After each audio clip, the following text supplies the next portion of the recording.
السلام علیکم ورحمۃ اللہ وبرکاتہ۔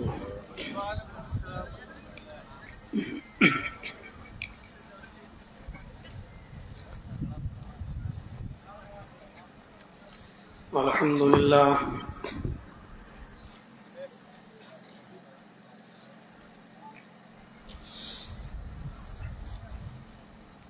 الحمد للہ نحمده ونستعینه ونستغفره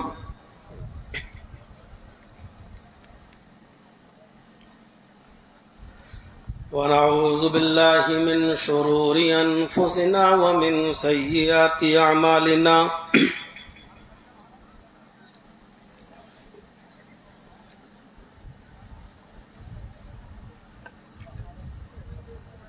من يهده الله فلا مضل له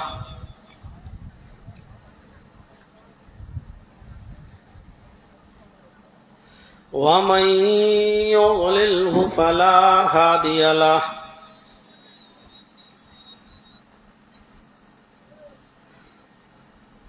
وأشهد أن لا إله إلا الله وحده لا شريك له وأشهد أن محمدا عبده ورسوله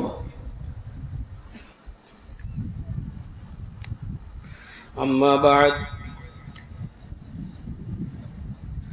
فإن خير الحديث كتاب الله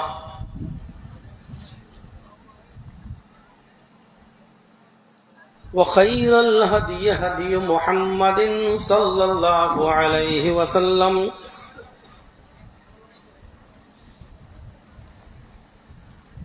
وشر الأمور محدثاتها وكل محدثة بدعة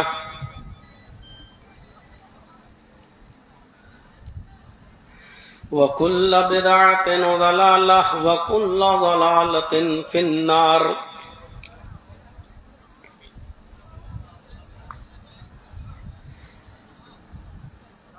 أعوذ بالله من الشيطان الرجيم، بسم اللہ الرحمن الرحیم۔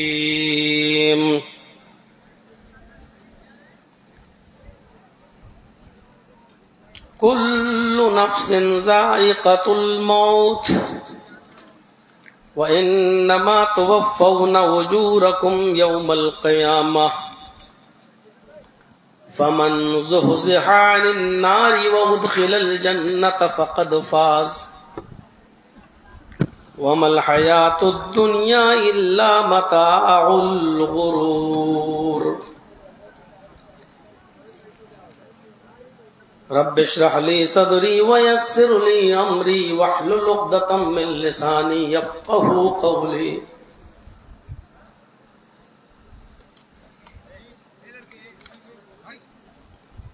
اسٹیج پر تشریف فرما نہایت ہی مؤقر اور معزز علماء کرام،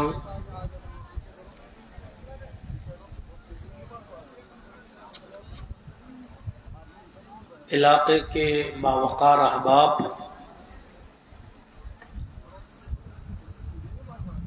جلسہ کمیٹی کے اہم ذمہ داران،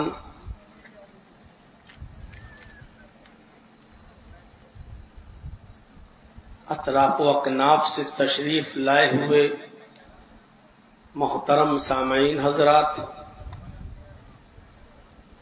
پردہ نشین اسلامی خواتین، پیاری ماں اور بہنوں، قوموں ملت کے لائق پر نوجوانوں، مستقبل کے ہونہار عزیز بچوں، ایک بہت لمبی مدت کے بعد آپ کی اس بستی میں میری آمد ہو رہی ہے۔ جب میں جھنڈا نگر سراج العلوم میں پڑھا کرتا تھا تو اس وقت مجھے اچھی طریقے سے یاد ہے کہ ایک بار میں یہاں تشریف لایا تھا اور ایک پروگرام میں نے آپ کے جامعہ کے اندر بھی اس وقت کیا تھا جب مولانا عبدالعلیم ماہر صاحب اس ادارے میں درس و تدریس کا فریضہ انجام دیتے تھے، اور مولانا تبارک حسین قاسمی حفظہ اللہ بھی اسی ادارے میں پڑھاتے تھے۔ اب اس کو کتنی مدت ہو گئی یہ صحیح سے ہم کو یاد نہیں۔ اس کے بعد پھر ایک مرتبہ کسی گراؤنڈ میں بھی ہمارا پروگرام ہوا تھا، اتنا مجھے یاد ہے، لیکن چونکہ شب و روز کے ساتھ ساتھ زمانے نے کافی ترقی کی ہے، اس لیے اب اس جگہ کو پہچاننا بھی تھوڑا سا مشکل ہو رہا ہے کہ کس جگہ پر میرا پروگرام ہوا تھا۔ اور اس کے بعد اب میں آپ لوگوں کی محنت، آپ لوگوں کی قد و کاوش اور ڈاکٹر فرید احمد سلفی حفظہ اللہ کے بار بار اصرار پر میں یہاں پہنچا ہوں، باوجود اس کے کہ وہ خود بیمار ہیں اور کیمو لگ رہے ہیں، بامبے میں تھے، اور برابر وہ رابطہ قائم کر رہے تھے کہ کسی طریقے سے یہ کوڑوں کے لیے یہ پروگرام آپ کا سیٹ ہو جائے۔ اور میں اس کشمکش میں تھا، جیسا کہ ڈاکٹر فرید صاحب نے بتایا کہ میں اس کنڈیشن میں نہیں تھا کہ میں ہاں کروں کہ نہ کروں۔ پل پل میں والد صاحب کی طبیعت کبھی بہت اچھی ہو جاتی تھی اور کبھی بہت زیادہ خراب ہو جاتی تھی۔ جب اچھی ہوتی تھی تو کہتے تھے کہ مجھے گھر پہنچا دو اٹاوا، میرے اور بھی بچے ہیں، میں ان کے ساتھ رہنا چاہتا ہوں۔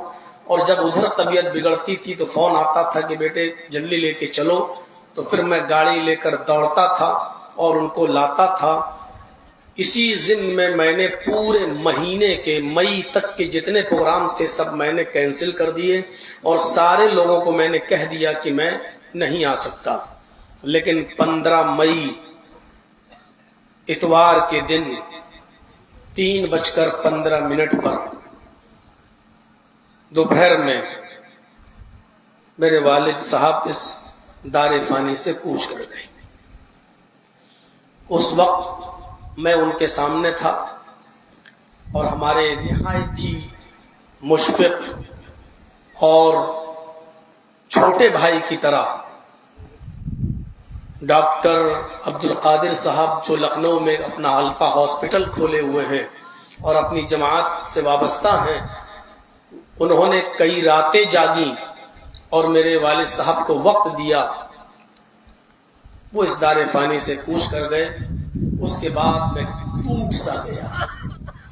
گھر میں چونکہ میں سب سے بڑا ہوں، 3 بھائیوں اور 1 بہن میں، والدہ اٹاوا ہیں، میں اپنے فیملی کے ساتھ لکھنؤ میں شفٹ ہو چکا ہوں۔ میں لکھنؤ میں اپنے فیملی کو دیکھوں یا ادھر والدہ کو دیکھوں، اور آپ جانتے ہیں گھر میں جب کوئی بڑا ہوتا ہے تو والد کے انتقال کے بعد اس کے اوپر بہت سی ذمہ داریاں عائد ہو جاتی ہیں۔ وہ اپنے چھوٹے بھائی اور بہنوں کے ساتھ بھائی کا بھی رول ادا کرتا ہے، اور پھر اس کو اپنے ایک باپ کا بھی رول ادا کرنا ہوتا ہے۔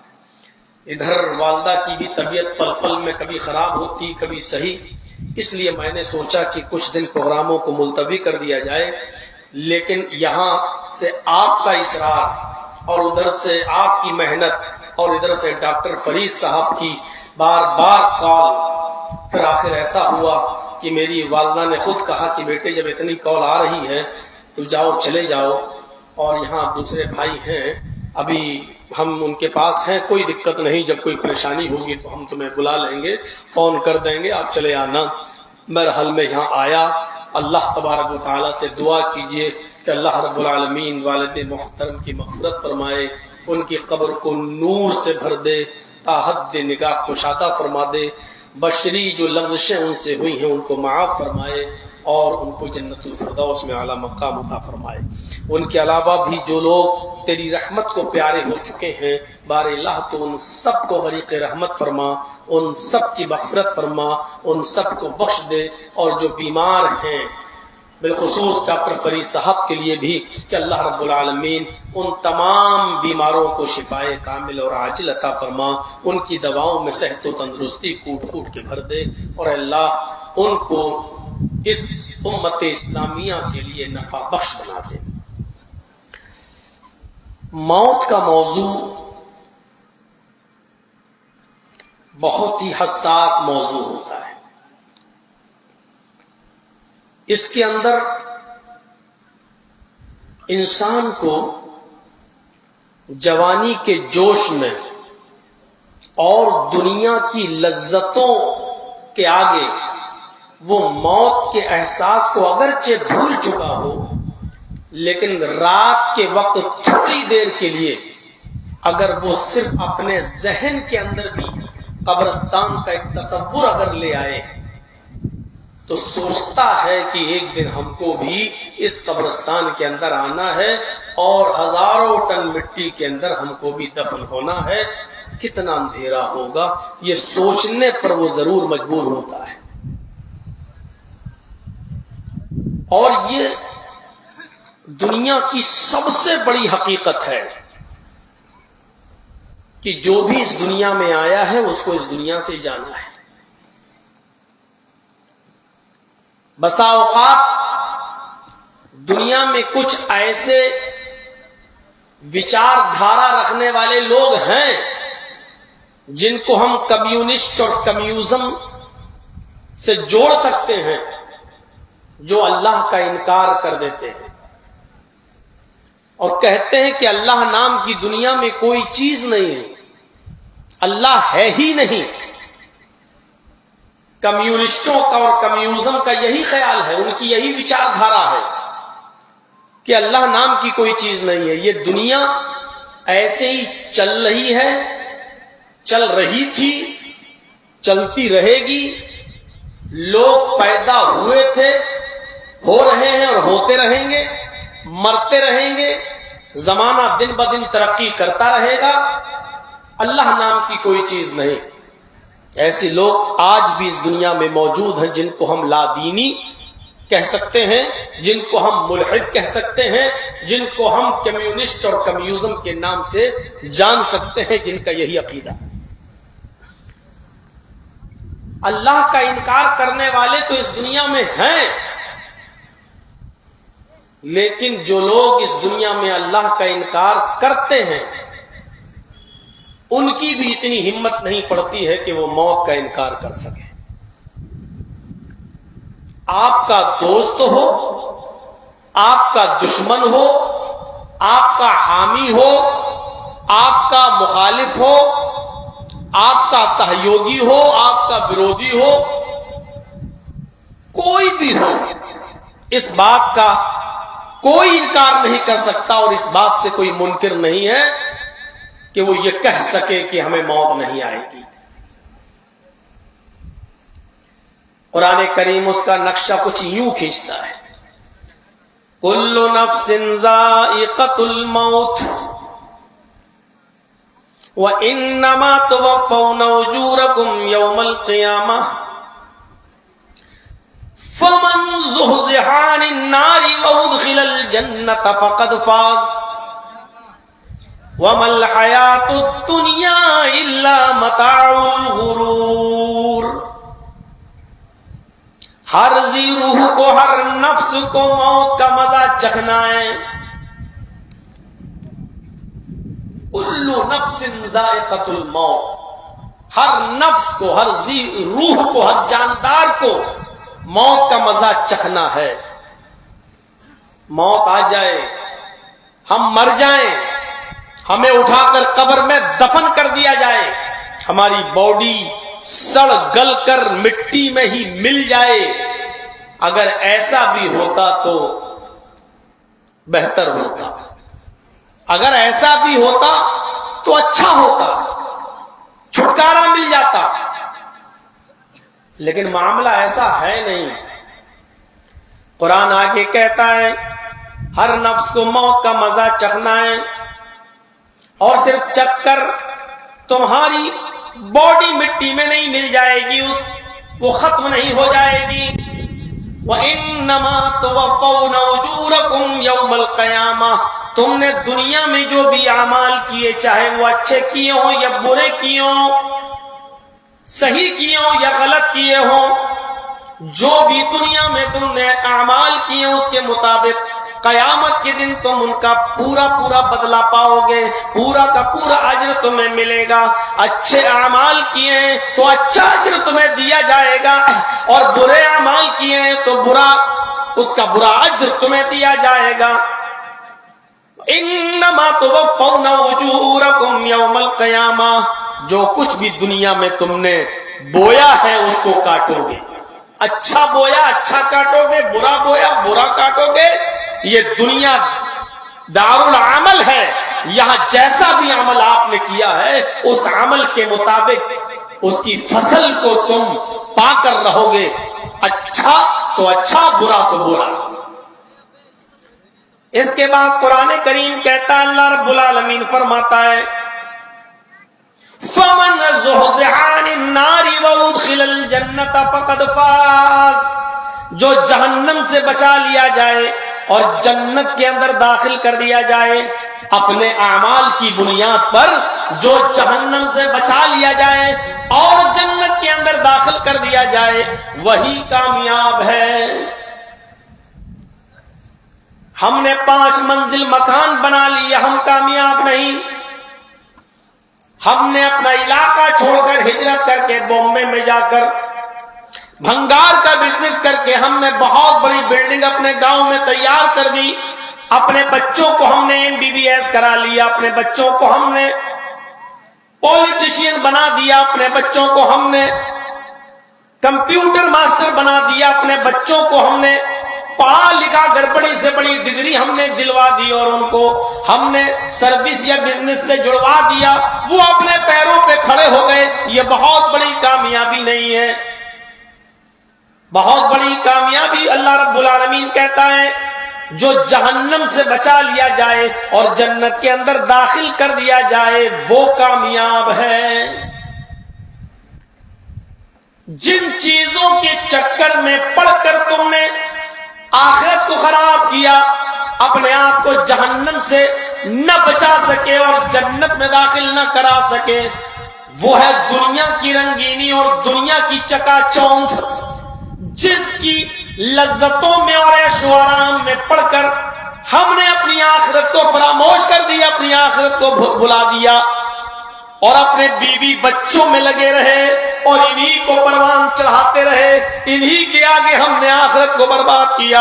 قرآن کہتا ہے وَمَا الْحَيَاةُ الدُّنْيَا إِلَّا مَتَاعُ الْغُرُورِ، ارے دنیا کی زندگی تو دھوکے کی زندگی ہے، دنیا کی زندگی تو فرضی زندگی ہے، دنیا کی زندگی تو دھوکے کی زندگی ہے۔ دور سے دیکھو تو دنیا بڑی خوبصورت نظر آتی ہے، قریب جا کر دیکھو، قریب جا کر آپ تو کچھ نہیں لگے گا۔ بخاری کی روایت، نبی اکرم نے فرمایا لو تعلمون ما اعلم لضحكتم قليلا ولبكيتم كثيرا۔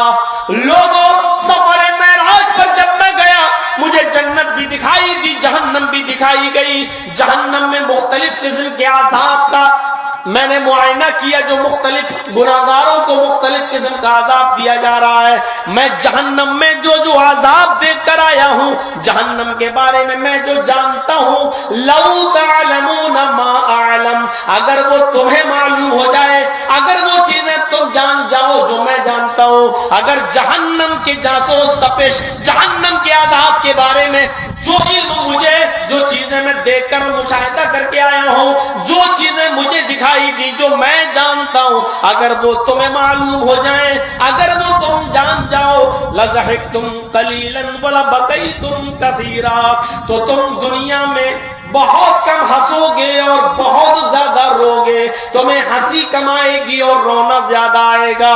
ترمذی کی ایک روایت میں تو اللہ کے نبی نے یہ بھی فرمایا تمہیں ہنسنا کم آئے گا اور رونا زیادہ، وَلَا خَرَجْتُمْ إِلَى الصُّعُودَاتِ، تم جنگلوں میں نکل جاؤ گے، بیابان جنگلوں میں چلے جاؤ گے، وَمَا تلذذتم بالنساء، اور تم اپنی چہیتی بیویوں کو بھی چھوڑ دو گے جن سے تم لطف اٹھاتے ہو، جن سے تم سکون حاصل کرتے ہو، جن سے تم لذت حاصل کرتے ہو۔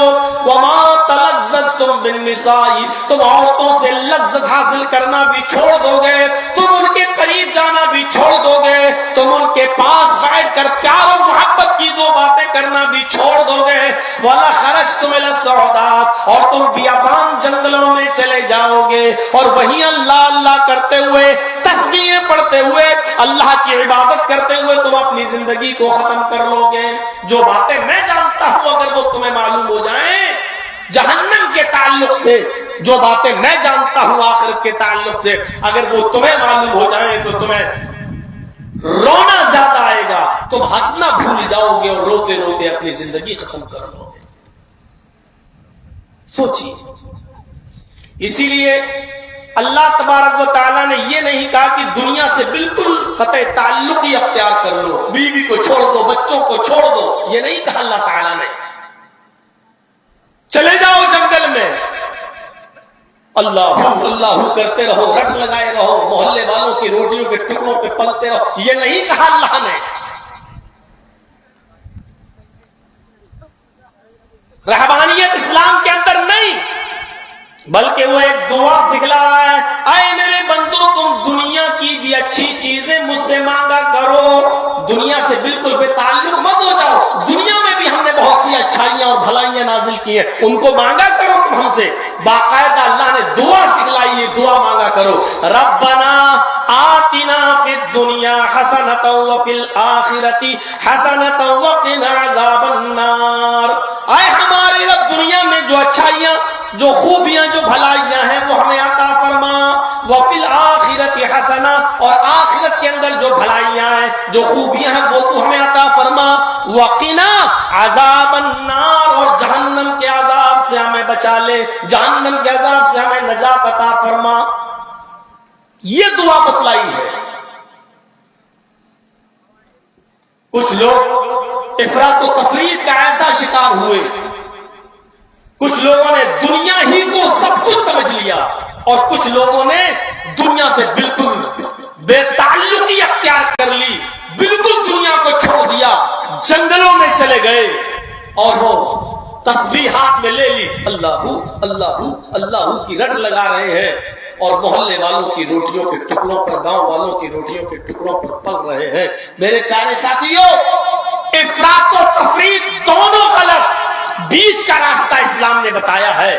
سب سے بڑا دن، سب سے معتبر دن، اگر کوئی دن مانا جاتا ہے اسلام کے اندر تو وہ جمعے کا دن ہے، لیکن آپ دیکھیے اللہ تبارک و تعالیٰ نے جمعے کا پورا دن بھی عبادت کا دن متعین نہیں کیا ہے۔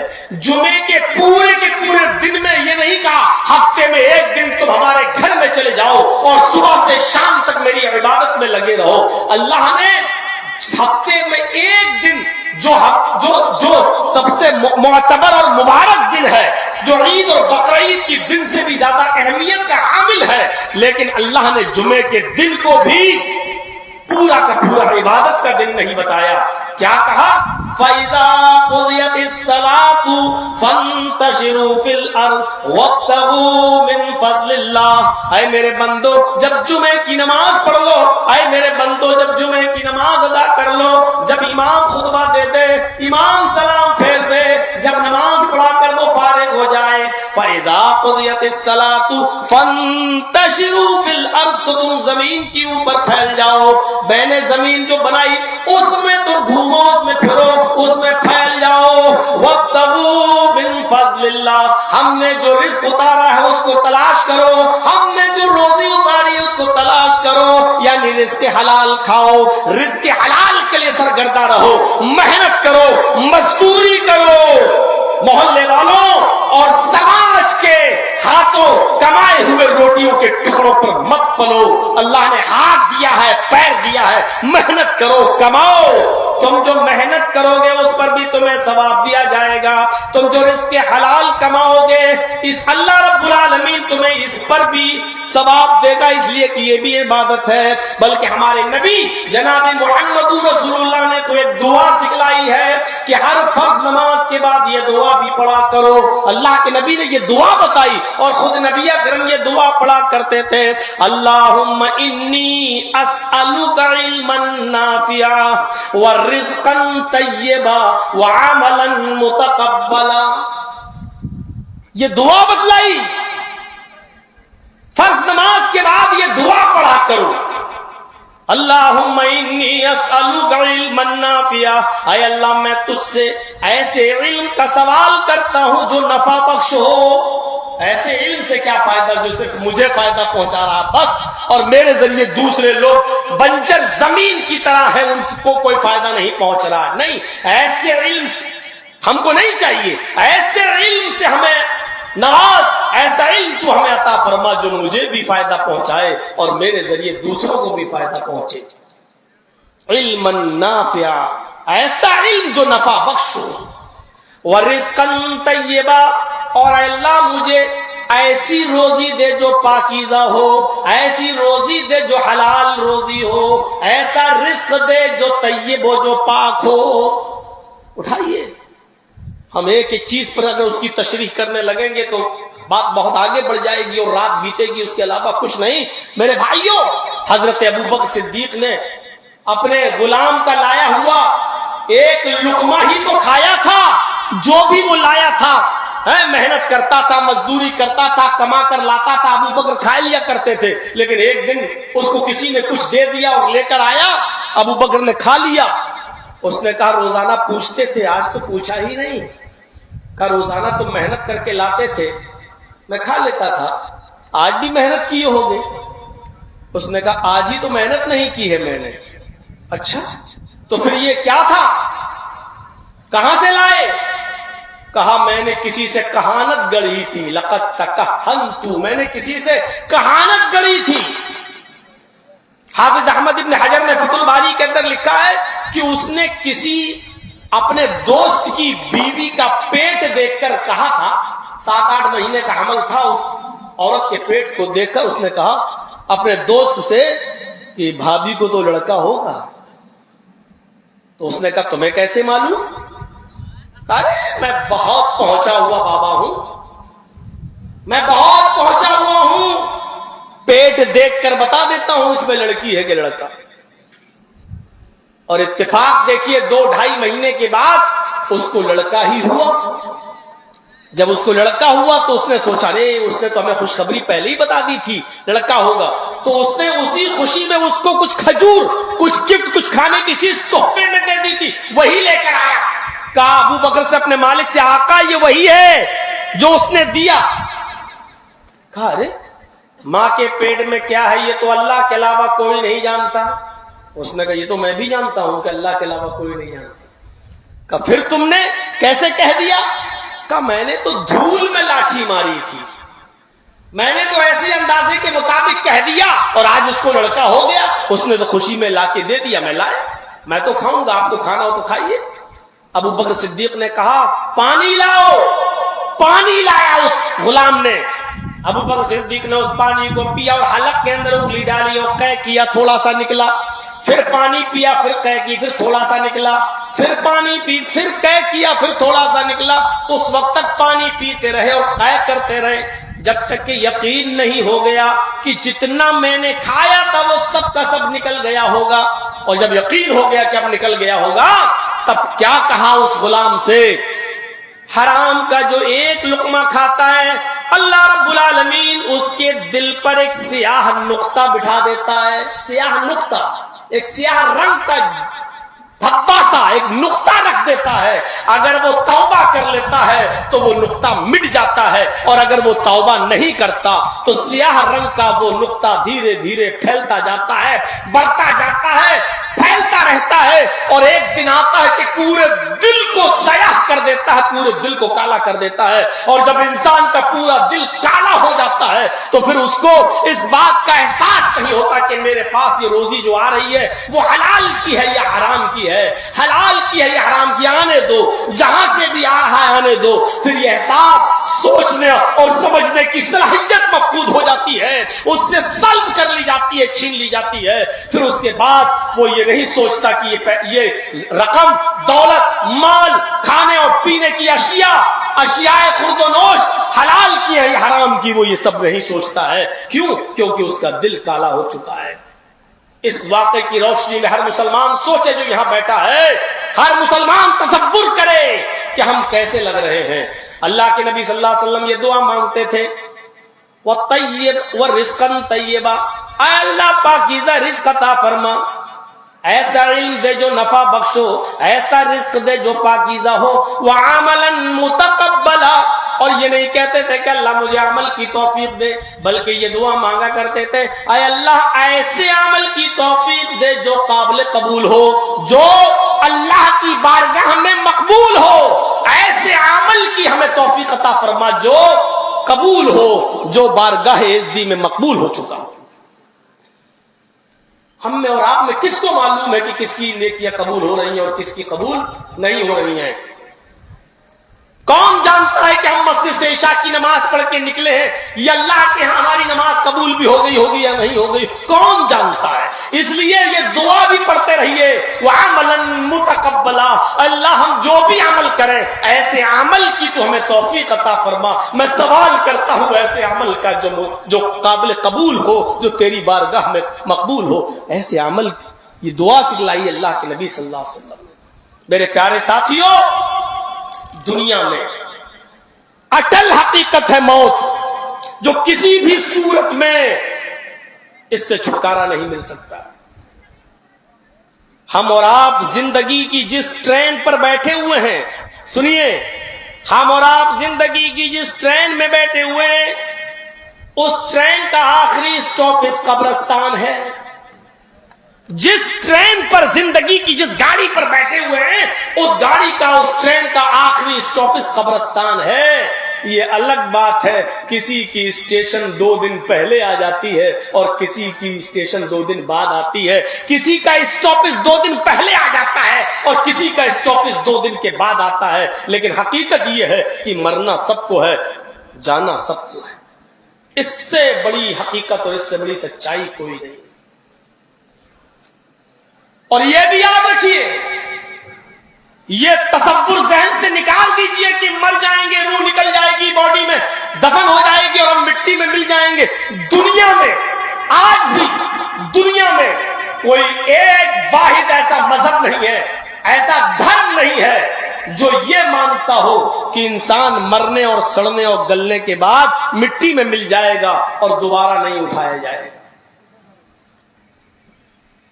کچھ چیزیں بدلی ہیں لیکن روح کو کوئی مردہ نہیں مانتا ہے. اتنا یاد رکھیے گا, ہمارا اور آپ کا عقیدہ ہے کہ روح باڈی سے نکلنے کے بعد الین یا سجین کے اندر داخل کر دی جاتی ہے. نیک لوگوں کی روحیں الین کے اندر اور برے لوگوں کی روحیں سجین کے اندر ڈال دی جاتی ہیں. قیامت کے دن اللہ رب العالمین مع جسم کے ہمیں اور آپ کو پھر اٹھائے گا. ہمیں اپنے عملوں کا حساب کتاب دینا ہوگا. یہ ہمارا عقیدہ ہے.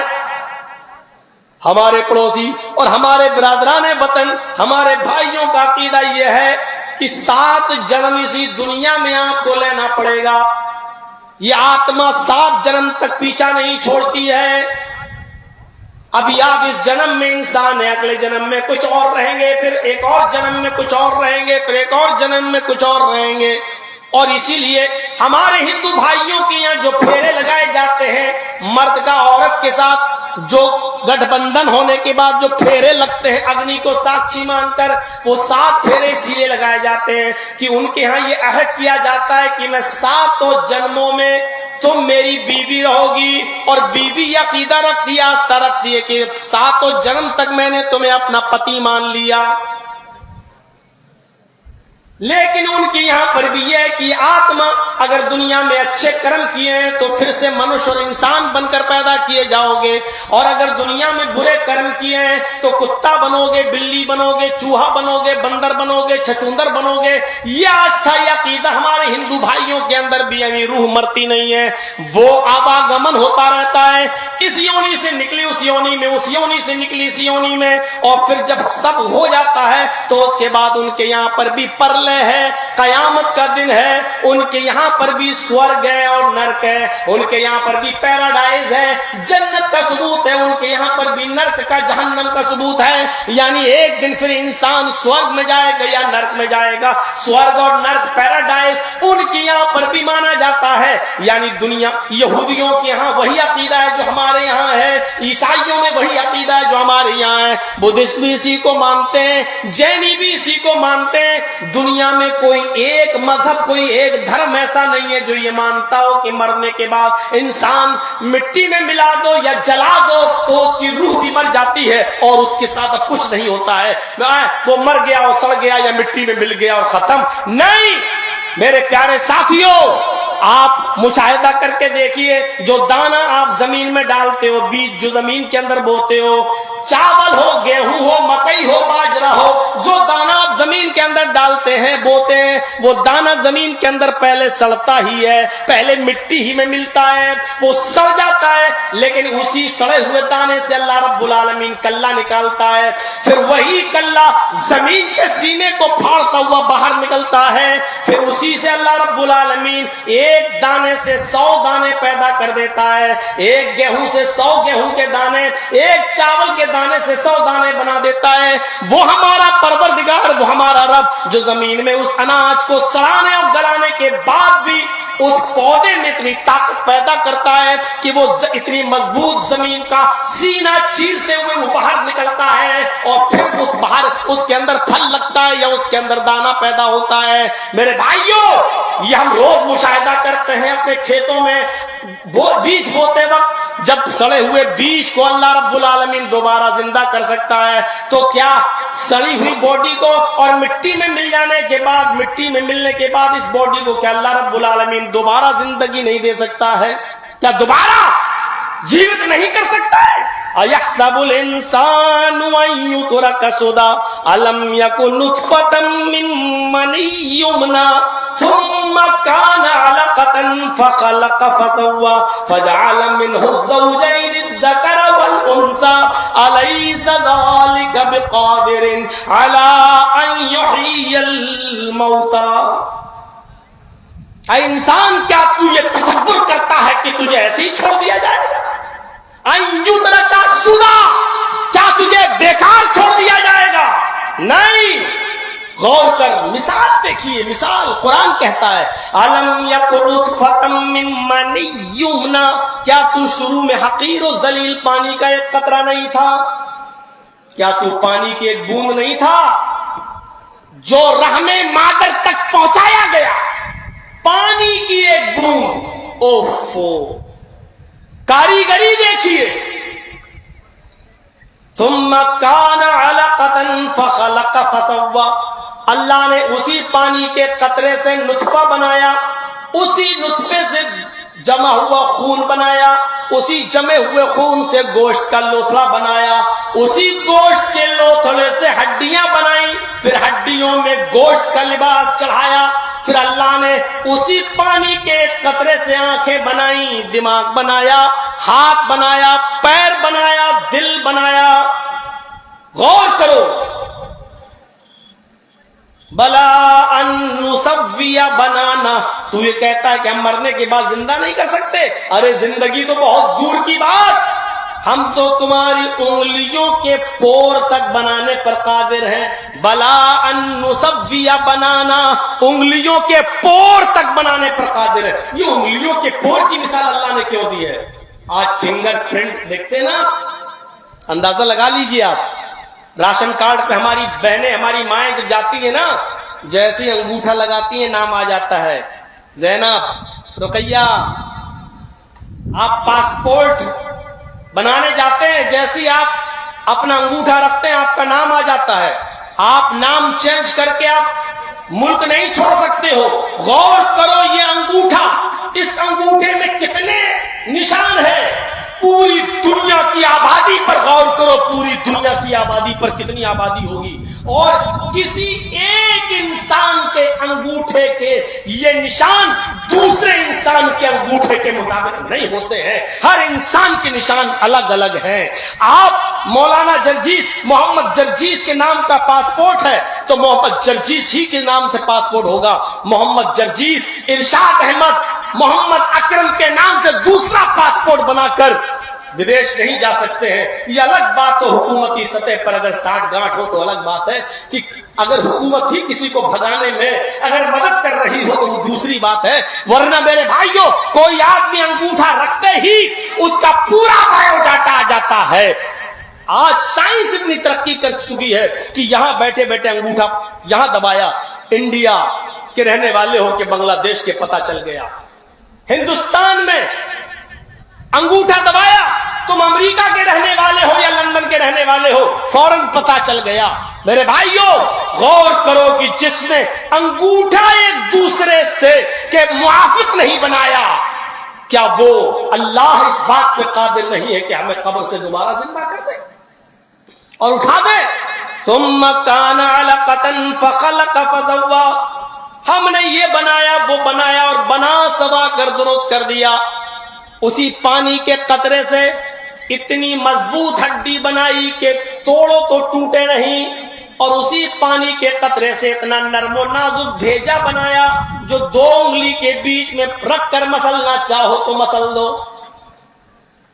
ثم کان علقۃ فخلق فسوى، تیرے دماغ میں ہزاروں تاروں کا کنیکشن ڈال کر 2 چمکتے ہوئے ٹیوب لائٹ آنکھوں کی شکل میں تجھے دیے، 2 ٹیوب لائٹ آنکھوں کی شکل میں تجھے دیے. ہم یہاں جب نظر ڈالتے ہیں تو 1 کلومیٹر سے زیادہ دور ہماری نظر نہیں جا رہی ہے. 1 کلومیٹر دور کی چیز ہمیں نظر آ رہی ہے، وہ ٹیوب لائٹ جل رہی ہے. لیکن غور کرو اس میں کتنا پاور اللہ نے ڈالا ہے.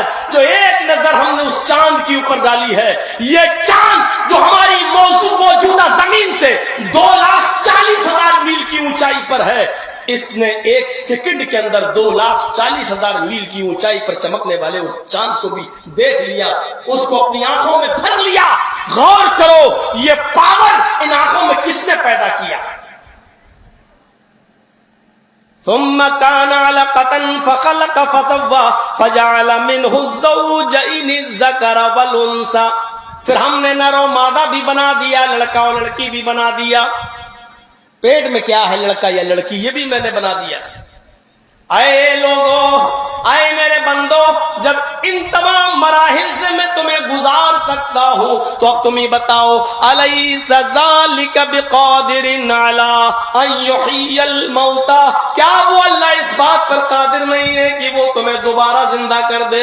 جب پہلی بار ہم ایسا کر سکتے ہیں تو دوبارہ، ارے کوئی کام پہلی بار تو مشکل ہوتا ہے لیکن دوبارہ تھوڑی مشکل ہو سکتا ہے. یہ مائک ہم پہلی بار اگر ہم بنانے بیٹھ جائیں اور بنانے میں کامیاب ہو جائیں تو پہلی بار تو ہمیں مشکل لگ رہا ہے، لیکن دوبارہ ایک بار جب ہم بنا دیں، اب دوبارہ ہمیں اگر کوئی مائک بنانا ہوگا تو ہمیں اتنی پریشانی نہیں ہوگی، کیونکہ ہم اچھی طریقے سے جان گئے کہ کیسے بنتا ہے.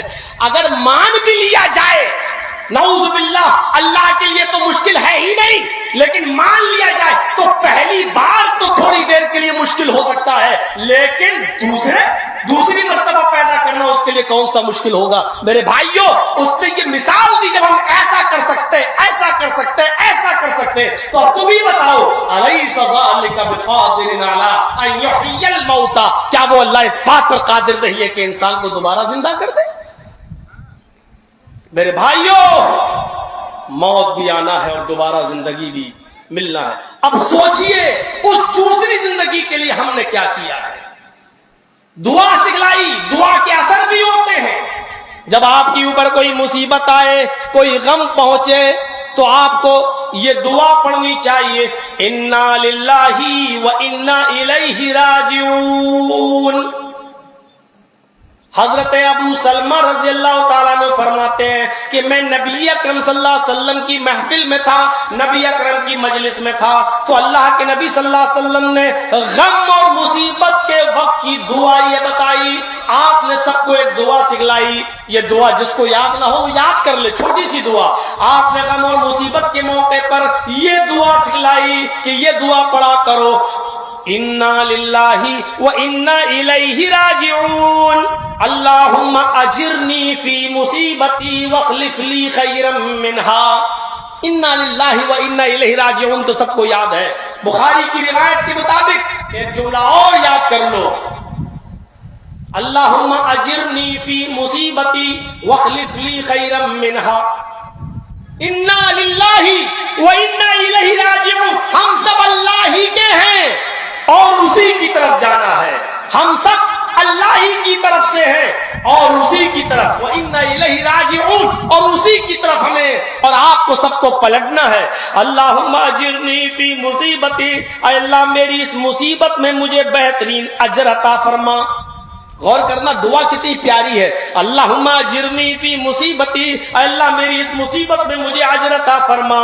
وَاخْلِفْ لِي خَيْرًا مِّنْهَا، اور میں نے جو کھویا ہے اس سے بہتر بدل عطا فرما. وَاخْلِفْ لِي خَيْرًا مِّنْهَا، اس سے بہتر اجر مجھے عطا فرما. حضرت ام سلمہ بیان کرتی ہیں، ابو سلمہ کی بیوی حضرت ام سلمہ بیان کرتی ہیں کہ میرے شوہر میرے گھر میں آئے اور مجھ سے کہا: اے ام سلمہ، آج اللہ کے نبی جناب محمد رسول اللہ نے ایک دعا سکھلائی ہے، اس دعا کو میں نے یاد کر لیا، تم بھی یاد کر لو. میں نے پوچھا کون سی دعا؟ بتایا: انا للہ و انا الیہ راجعون، اللہم اجرنی فی مصیبتی واخلف لی خیرا منہا. حضرت ام سلمہ کہتی ہیں میرے شوہر نے مجھے جیسے یہ دعا بتائی میں نے وہ دعا یاد کر لی. پھر کچھ عرصہ گزرا، پھر کچھ سال گزرے، کچھ عرصہ گزرا، کسی حادثے کے اندر میرے شوہر انتقال فرما گئے. غور کیجئے گا، اب سنیے گا میری بات. کسی حادثے میں میرے شوہر انتقال فرما گئے. میرے پاس ان کے انتقال کی خبر آئی. جیسی ان کے انتقال کی خبر میرے پاس آئی میرے شوہر کی، تو میں نے اس وقت یہ دعا پڑھی: انا للہ و انا الیہ راجعون، اللہم اجرنی فی مصیبتی واخلف لی خیرا منہا. پھر میرے شوہر کو غسل دیا گیا، کفنایا گیا اور دفنا دیا گیا. اور جب بھی میرے اوپر کوئی غم ٹوٹتا شوہر کا، جب بھی یاد آتی مجھے غم پہنچتا تو میں یہی دعا پڑھتی: انا للہ و انا الیہ راجعون، اللہم اجرنی فی مصیبتی واخلف لی خیرا منہا. اے اللہ ہم اللہ ہی کے لیے ہیں اور اسی کی طرف ہمیں لوٹ کر جانا ہے. اے اللہ مجھے میری مصیبت میں بہترین اجر عطا فرما اور جو کھویا ہے اس سے بہتر تو مجھے عطا فرما. ام سلمہ کہتی ہیں ایک دن میں سوچنے لگی بھلا ایسا بھی ہو سکتا ہے؟ اس دعا میں تو یہ آیا کہ اللہ مجھے اس سے بہتر عطا فرما جو میں نے کھویا ہے، یعنی جو جا چکا اس سے بہتر تو عطا فرما. بھلا میرے شوہر سے بہتر بھی کوئی مجھے مل سکتا ہے؟ کہاں ابو سلمہ کتنے نیک، کتنے پیار و محبت کرنے والے، مجھے میرے شوہر سے اچھا بہتر کیا مل سکتا ہے؟ ایسا کیسے ہو سکتا ہے؟ ام سلمہ کہتی ہیں میں دعا اس لیے پڑھتی تھی کیونکہ اللہ کے نبی کی سکھلائی ہوئی دعا تھی، لیکن یہ سوچتی تھی کہ ایسا کیسے ہو سکتا ہے کہ مجھے میرے شوہر سے بھی بہتر کوئی مل جائے. جب میری عدت ختم ہو گئی، شوہر کے انتقال کے بعد جو بیوی عدت گزارتی ہے 4 مہینہ 10 دن کی، جب میری عدت ختم ہو گئی تو عدت کے ختم ہو جانے کے بعد محمد رسول اللہ صلی اللہ علیہ وسلم میرے پاس تشریف لائے. انہوں نے میرے دروازے کو دستک دی. میں اس وقت چمڑے کو دباغت دے رہی تھی، میں اس وقت ایک چمڑے کو دباغت دے رہی تھی، چمڑے کو رنگ رہی تھی، اس کو دباغت دے رہی تھی. میں نے جلدی سے ہاتھ دھولے اور دروازہ کھولا. جیسی میں نے دروازہ کھولا تو دیکھتی ہوں کہ محمد رسول اللہ صلی اللہ علیہ وسلم سامنے کھڑے ہیں. محمد رسول اللہ نے سلام کیا: السلام علیکم ورحمۃ اللہ وبرکاتہ. اور اندر آنے کی اجازت طلب کی. میں نے سلام کا جواب دیا اور ان کو اندر آنے کی اجازت دی. میرے پاس کھجور کی کھال کا بھرا ہوا تکیا، کھجور کی چھال کا بھرا ہوا تکیا رکھا ہوا تھا. میں نے وہ تکیا اللہ کے نبی کو دے دیا اور آپ اس تکیے پر ٹیک لگا کر بیٹھ گئے. جیسی تھوڑی دیر گزری، تکیے پر ٹیک لگانے کے بعد آپ نے فرمایا ام سلمہ میں دیکھ رہا ہوں تمہارے شوہر کا انتقال ہو گیا ہے اور میں جانتا ہوں کہ تم بچوں والی ہو اور اب تم اکیلی ہو چکی ہو. تم نے عدت گزار لی ہے. ایک عورت کو جتنے دن غم منانا چاہیے اتنے دن تم نے غم منا لیا ہے. اب میں تمہیں نکاح کا پیغام دیتا ہوں. اے ام سلمہ تم میرے ساتھ نکاح کرنا چاہو تو کر سکتی ہو. میں تمہارے ساتھ نکاح کرنا چاہتا ہوں. ام سلمہ کا جواب تھا اے اللہ کے نبی ایسی بد نصیب عورت کون ہوگی آپ جس کو پیغام دیں اور وہ آپ کے پیغام کو ٹھکرا دے. وہ عورت تو واقعی بڑی بد نصیب ہوگی آپ کے پیغام کو ٹھکرا دے. ایسا کیسے ہو سکتا ہے؟ لیکن میرے ساتھ کچھ پرابلمز ہیں، میرے ساتھ کچھ پریشانیاں ہیں، پہلے ان کو سن لیجئے. آپ نے کہا بتائیے کیا ہے؟ کہا پہلی دقت، پہلی پریشانی میرے ساتھ یہ ہے کہ میں بہت غیرت مند خاتون ہوں. میں بہت غیرت مند خاتون ہوں، 100 کنوں کو برداشت نہیں کر سکتی ہوں اور آپ کی کئی بیویاں موجود ہیں.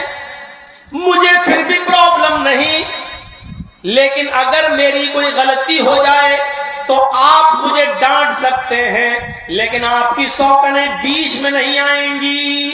اگر وہ آئیں گی تو میں اپنے آپ کو سنبھال نہیں پاؤں گی.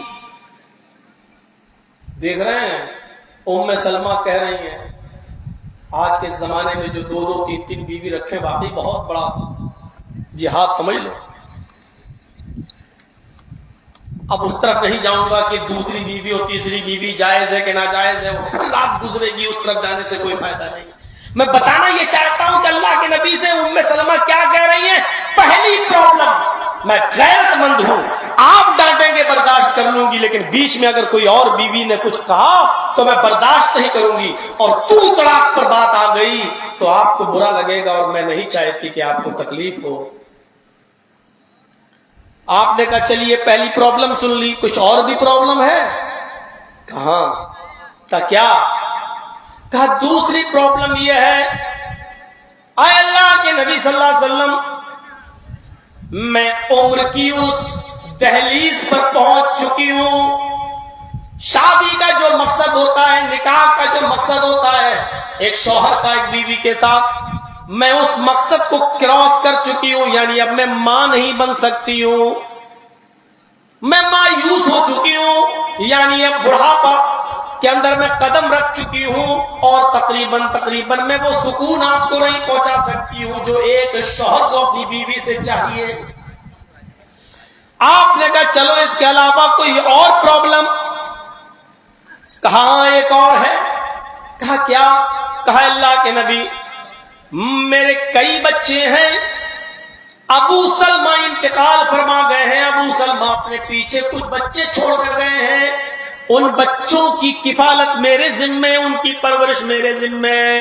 اب ابو سلمہ تو نہیں، ان بچوں کو میں نہیں چھوڑ سکتی ہوں. اگر آپ میرے ساتھ نکاح کرنا چاہتے ہیں اور یہ چاہتے ہیں کہ یہ بچے میرے مائکے والے سنبھالیں میرا بھائی، تو ایسا نہیں ہو سکتا ہے. میں اگر نکاح کروں گی آپ کے ساتھ تو یہ بچے بھی آپ کے ساتھ رہیں گے، میں اپنے بچوں کو نہیں چھوڑ سکتی.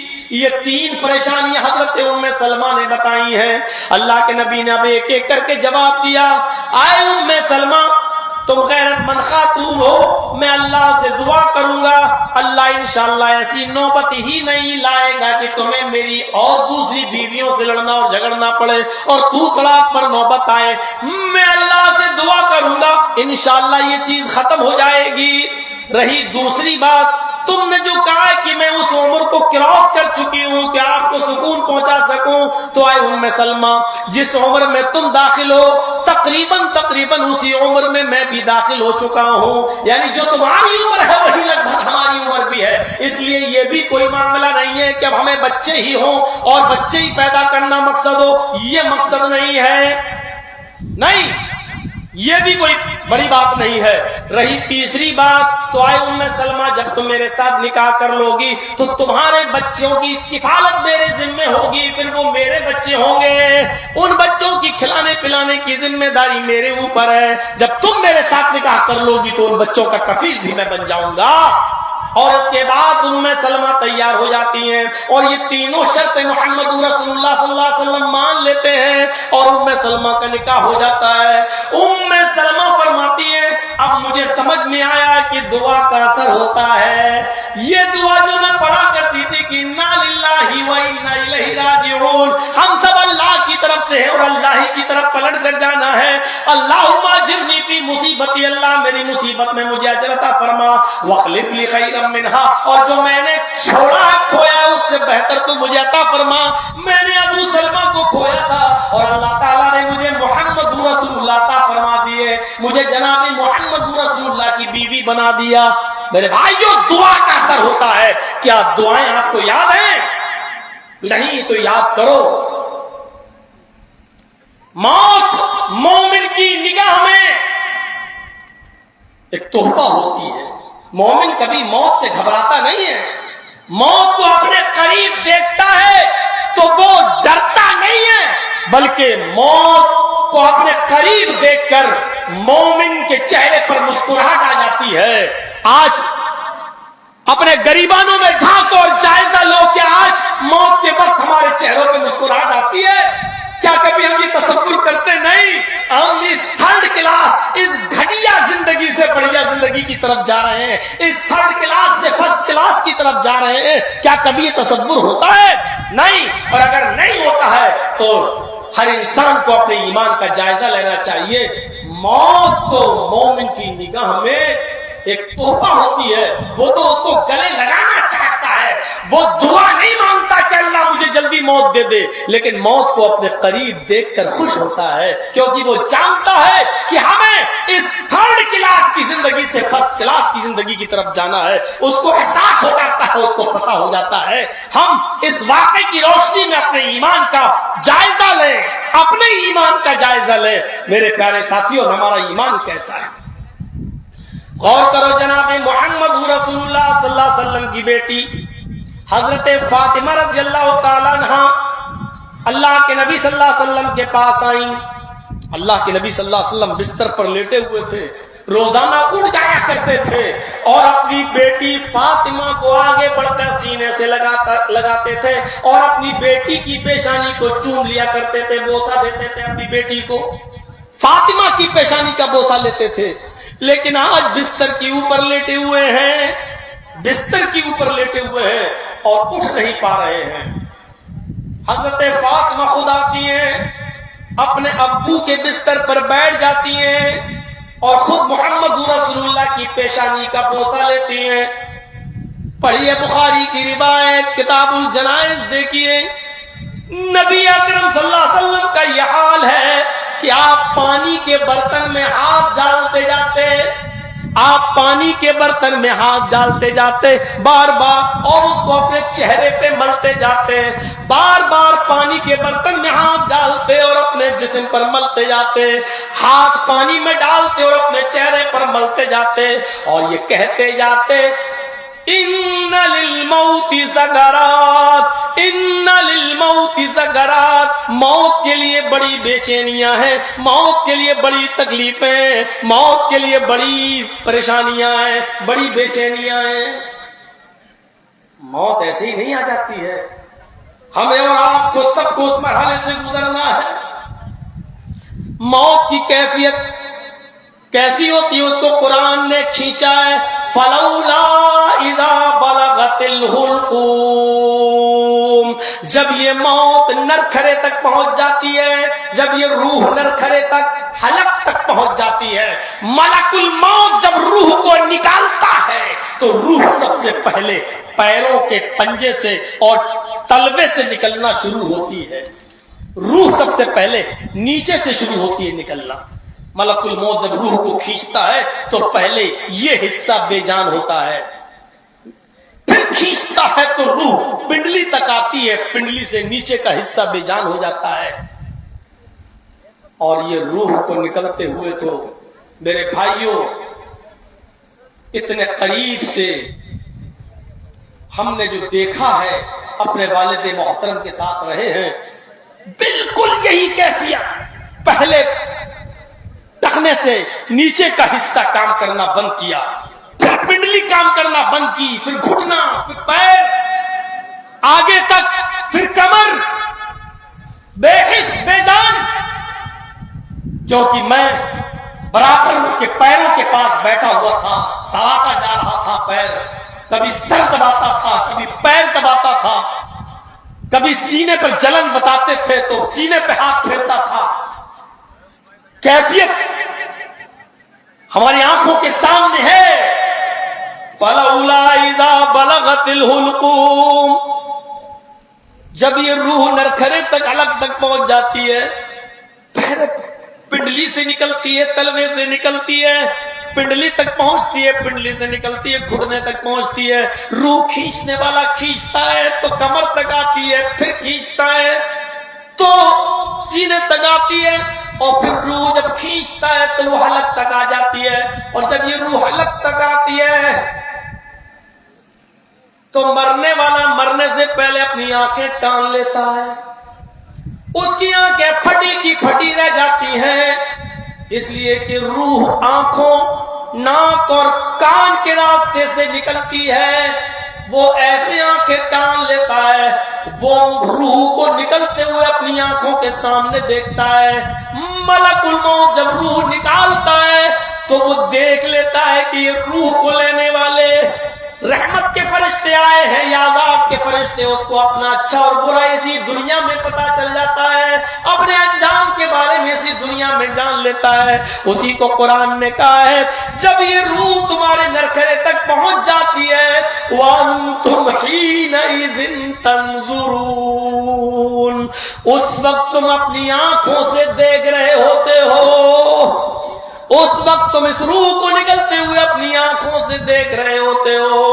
وَنَحْنُ أَقْرَبُ إِلَيْهِ مِنْكُمْ وَلَكِنْ لَا تُبْصِرُونَ، اس وقت تمہارا بیٹا تمہارے اتنے قریب نہیں ہوتا ہے، تمہاری بیوی تمہارے اتنے قریب نہیں ہوتی ہے، تمہارے اعزاء اور اقربا اور رشتہ دار اتنے قریب نہیں ہوتے ہیں جتنے ہم ہوتے ہیں۔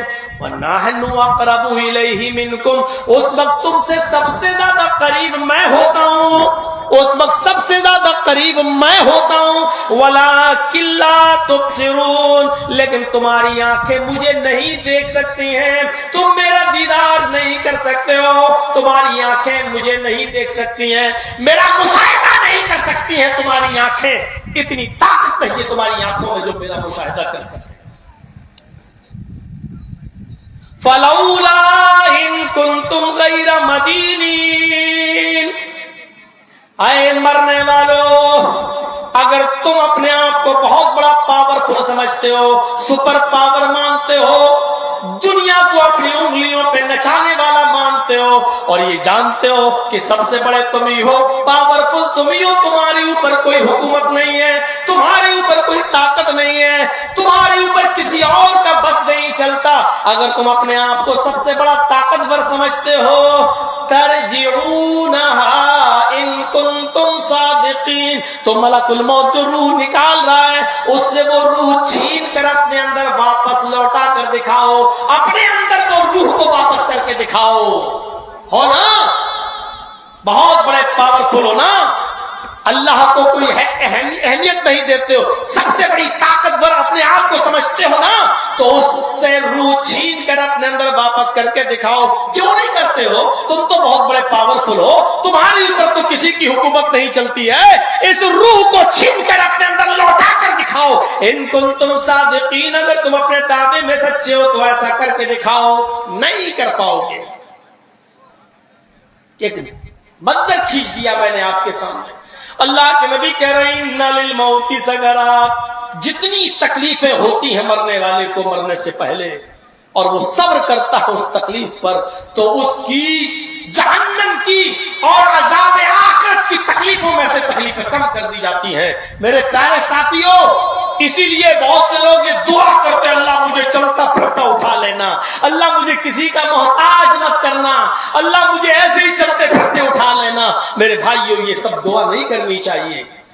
اچانک آپ گئے اور ایکسیڈنٹ میں مر گئے، یہ کون سا؟ ٹھیک ہے موت تو لکھی تھی، آ گئی، لیکن غور کرو کہ ایسی موت پر آپ رش کرتے ہیں.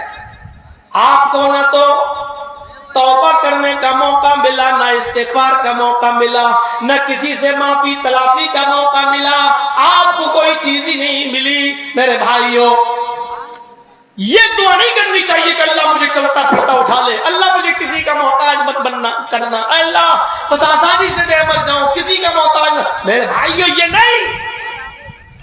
دعا یہ کرنا چاہیے کہ اللہ جب تک تو مجھے زندہ رکھ، اسلام پر زندہ رکھنا. توفنی مسلمن، جب بھی موت آئے تو اسلام کی حالت میں آئے، اور جب خاتمہ جب میرا ہو تو ایمان پر، جب تک میں زندہ رہوں اسلام پر زندہ رکھنا، اور جب خاتمہ ہو میرا تو ایمان پر ہمارا خاتمہ فرمانا. ایمان کی حالت میں ہمیں موت آنی چاہیے. اللہ کے نبی اپنے بیٹی کو آج بوسہ نہیں دے پائے، بستر پر ہیں اور کہہ رہے ہیں ان للموت سکرات. بے چینی کا حال یہ ہے کہ پانی کا برتن ہے، بار بار ہاتھ ڈالتے ہیں اور اپنے جسم پر ملتے جا رہے ہیں. بیٹی نے اپنے باپ کی اس تکلیف کو دیکھا تو حضرت فاطمہ بھی چیخ پڑی، واہ کر بابا، ہائے میرے ابو کی تکلیف، ہائے میرے ابو کی بے چینی، ہائے میرے ابو کی پریشانی. اللہ کے نبی نے فوراً اپنی بیٹی کو پکڑا، اور پکڑنے کے بعد اپنے قریب کیا اور ان کے کان میں سرگوشی کی، اس کے بعد چھوڑ دیا. پھر کان پکڑا، قریب کیا، پھر اپنی بیٹی کے کان میں دوسری بار سرگوشی کی. حضرت فاطمہ ہنس دی، مسکرا دی. جب حضرت عائشہ نے پوچھا فاطمہ کیا کہا اللہ کے نبی نے؟ میرے ابو نے مجھ سے راز کی بات کی ہے جو میں نہیں بتا سکتی. نبی اکرم کے انتقال کے بعد، اس دنیا سے رخصت ہو جانے کے بعد، ایک دن حضرت فاطمہ رضی اللہ تعالی عنہا سے اپنے حق کا واسطہ دیکھ کر حضرت عائشہ صدیقہ نے پوچھا فاطمہ تو میں اس حق کا واسطہ دیتی ہوں جو میرا تمہارے اوپر ہے.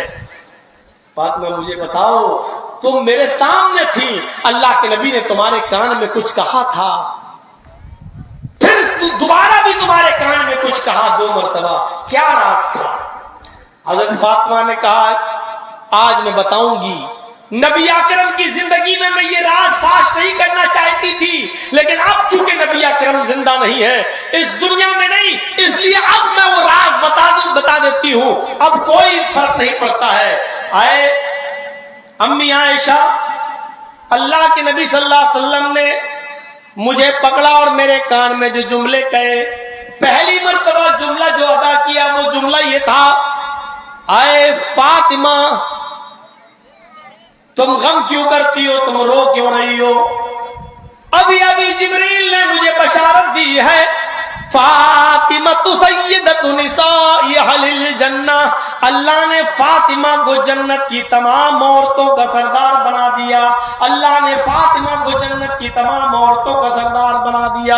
ابھی آپ نے یہ کہہ کر چھوڑا ہی تھا کہ آپ نے پھر دوبارہ مجھے قریب کیا اور میرے کان میں دوسری بات کہی، اور دوسری بات یہ تھی، اے فاطمہ رونے کی ضرورت نہیں ہے، میں جا رہا ہوں. آج جبریل نے مجھے بتا دیا کہ آج اللہ سے ملاقات کا وقت ہے. اے فاطمہ میرے پیچھے پیچھے تم آ رہی ہو، میں اس دنیا سے رخصت ہو رہا ہوں لیکن میرے پیچھے پیچھے تم آ رہی ہو. میرے اہل بیت میں، میرے خاندان میں سب سے پہلے تم مجھ سے ملو گی، تم آؤ گی میرے پاس. غور کرنا، حضرت عائشہ، حضرت فاطمہ مسکرا دی تھی. حضرت عائشہ نے کہا اچھا اسی لیے تم مسکرائی تھیں کہ ہاں جب میں نے یہ خوشخبری سنی کہ میں تو جا رہا ہوں لیکن میرے خاندان میں میرے اہل بیت میں سب سے پہلے تم مجھ سے ملو گی، یعنی میں اپنے ابو کے پاس سب سے پہلے جاؤں گی اہل بیت میں، خاندان میں۔ تو جب میں نے یہ سنا تو مسکرا دی، میرے چہرے پر ہنسی آ گئی۔ دیکھ رہے ہیں آپ، یہی بتانا میرا مقصد ہے۔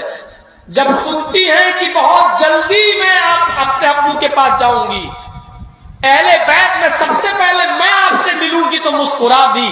موت مومن کی نظر میں یہ تحفہ لے کے آتی ہے، مسکراہٹ کا ذریعہ بنتی ہے۔ مومن جب موت کو قریب دیکھتا ہے تو اس کے چہرے پہ مسکراہٹ آ جاتی ہے۔ حضرت عائشہ فاطمہ نے جب یہ سنا کہ میں اہل بیت میں خاندان میں سب سے پہلے میں اپنے ابو کے پاس جاؤں گی، یعنی میرا انتقال ہوگا، تو گھبرائی نہیں ہے میرے بچوں کا کیا ہوگا، میرے بیٹے کا کیا ہوگا، حسن کا کیا ہوگا، حسین کا کیا ہوگا، فلاں کا کیا ہوگا، فلاں کا نہیں، بلکہ مسکراہٹ آ جاتی ہے۔ کیوں؟ کیونکہ موت سے مومن کبھی گھبراتا نہیں۔ ہم اور آپ اس واقعے کی روشنی میں اپنے گریبانوں میں جھانکیں اور جائزہ لیں کہ ہم اور آپ کتنے پکے سچے مومن ہیں۔ حضرت فاطمہ گھبرائی نہیں ہے۔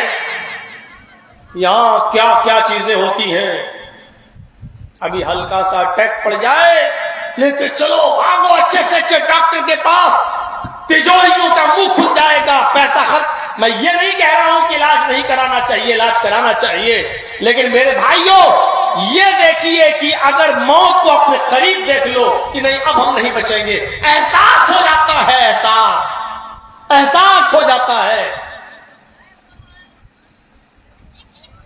جب میں اپنے والد محترم کو جب دفن کرنے کے لیے نکلا تو ہمارا قبرستان چونکہ تھوڑا سا 20-25-30 قدم تھوڑا دور تھا، دوسری طرف تھا، لیکن میں لکھنؤ سے چونکہ میں جب لے کر گیا اپنے ابو کو تو دیکھا کہ قبر تو کہیں اور کھودی جا رہی ہے، ہمارا جو خاندانی قبرستان ہے وہاں سے ہٹ کر دوسری جگہ۔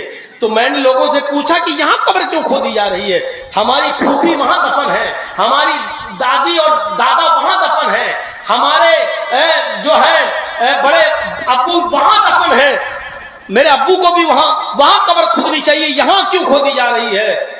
تو 2-3 لوگ اٹھے اور کہنے لگے کہ آپ کے والد صاحب یہاں سے مسجد سے جمعے کی نماز پڑھ کے جب نکل رہے تھے تو میرے ہاتھ میں 300 روپے دیے تھے۔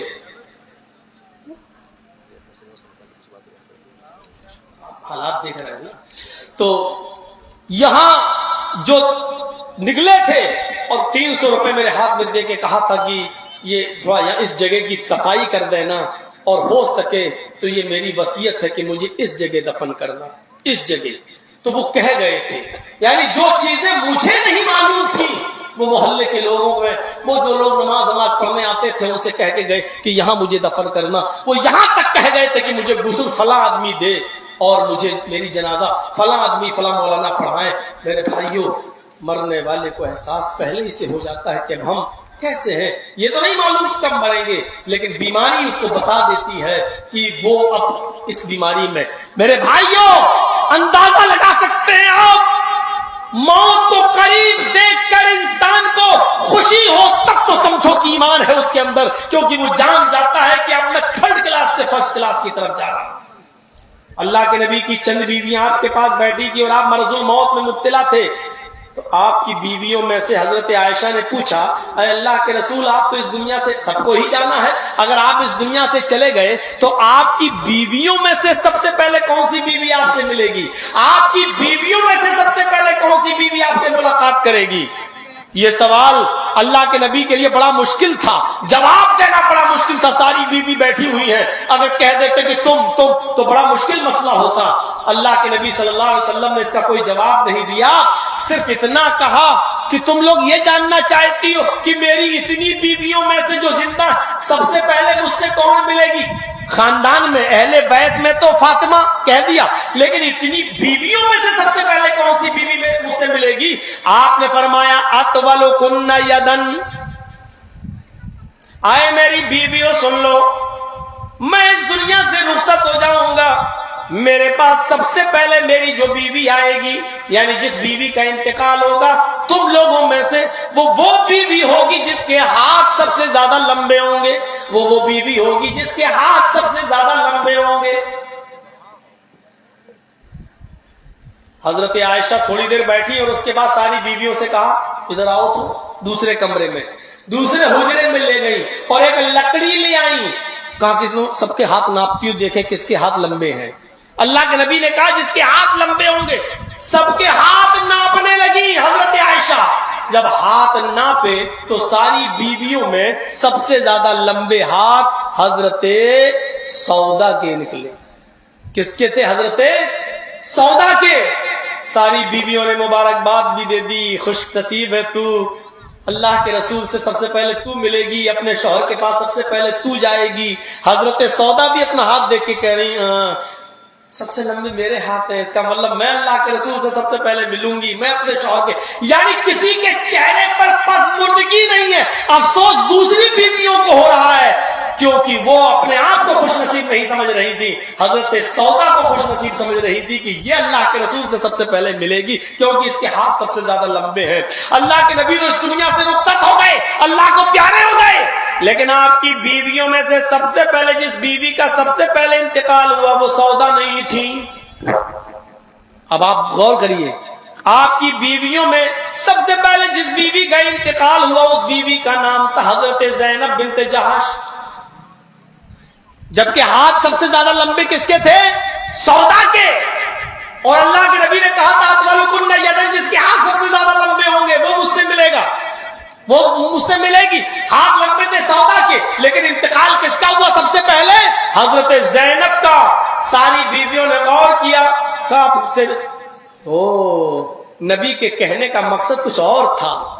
اطولکن یدن کا مطلب جس کے ہاتھ سب سے زیادہ لمبے ہوں گے، لمبائی چوڑائی میں نہیں، بلکہ اللہ کے نبی یہ کہنا چاہتے تھے جو سب سے زیادہ صدقہ و خیرات کرنے والی ہوگی، جو سب سے زیادہ اللہ کی راہ میں مال خرچ کرنے والی ہوگی، اور ہم تمام عورتوں میں زینب سب سے زیادہ اللہ کی راہ میں فی سبیل اللہ خرچ کرنے والی ہے، سب سے زیادہ فی سبیل اللہ زینب نکالتی ہیں، صدقہ و خیرات زینب کرتی ہیں۔ زینب کے پاس جتنا بھی آ جائے شام تک نہیں رہنے دیتی، شام ہونے سے پہلے پہلے اللہ کی راہ میں خرچ، شام کو آ جائے تو صبح نہیں ہونے دیتی، صبح ہونے سے پہلے پہلے اللہ کی راہ میں خرچ۔ اس کا مطلب یہ ہوا کہ حضرت زینب کے ہاتھ دینے میں، صدقہ و خیرات کرنے میں سب سے زیادہ لمبے تھے، اور اللہ کے نبی نے جو یہ کہا ہے وہ مقصد یہ تھا کہ جو اللہ کی راہ میں سب سے زیادہ خیر